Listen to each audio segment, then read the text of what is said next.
Welcome back to Beadesign, where beads meet bold ideas. And today we're chasing the rainbow, not as a trend, not as a colour challenge, but as a design study. Because the rainbow is one of the most useful colour references a beader can work with, and most of us have never stopped to really look at why. We're going to be working alongside the printable guide that the description will have a link where you can grab that, so make sure you get a copy while you watch along with this particular video. Before we get into the exercises, I want to spend a moment on what a rainbow actually is, because it matters to how we use it. A rainbow is light being separated. Sunlight enters a water droplet, bends, bounces off the back and exits at an angle that splits it into individual colours. What we see as a single arc is every wavelength of visible light sorted into order.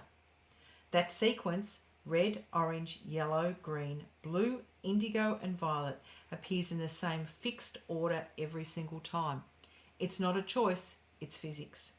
And what makes it so useful as a design reference is that the sequence is already resolved. You don't have to figure out what goes next to what. All you have to do is decide how to use it. Let's have a look at some alternative rainbows and how you use them in beadwork.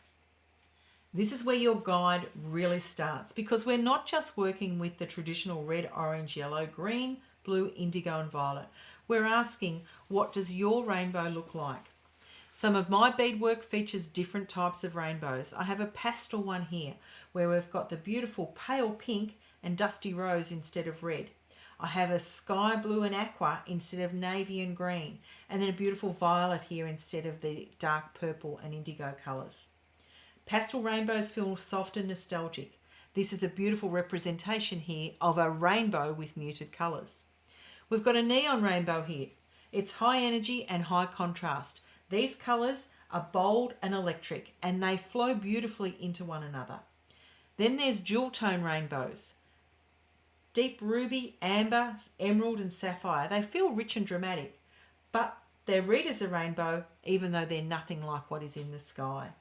And then there's the Not a Rainbow rainbow, a custom sequence that follows the same logic of gradual transition but uses colours that are entirely yours. And my neutral toned one here in apricots and browns is a representation of a rainbow that is my colour palette.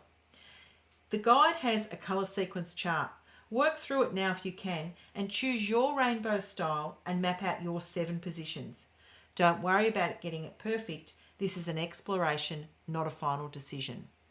The gradient test. A rainbow that works in theory doesn't always work in beads.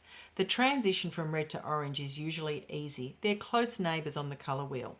Green to blue can be tricky depending upon your specific shades, and violet ends often need careful handling because deep purples can read very dark against the blues beside them.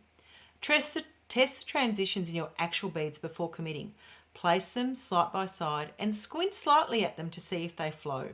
If the boundaries between the two colours softens, the gradient is working. If it feels like a hard line, one of those beads need to change. Try some of these ideas on our colour swaps page in the Beadesign guide. There's a stash dive prompt. Pull 7 colours from your stash, even if they don't feel like a real rainbow. I'm going to show you some of the samples and the way that I've used these colours. Ones like this. These are really bold colours. Orange, blue, white, green, yellow, red. These ones framed with black and gold are a really dramatic rainbow effect. Something like this one with my muted colours. This is one way of actually having matte and shiny together to create that variation in a rainbow effect. Ones like this one, our keepsake box, traditional rainbow colours matched with white with our beautiful little clouds and all those different finishes in the seed beads and delicas there to create that variation.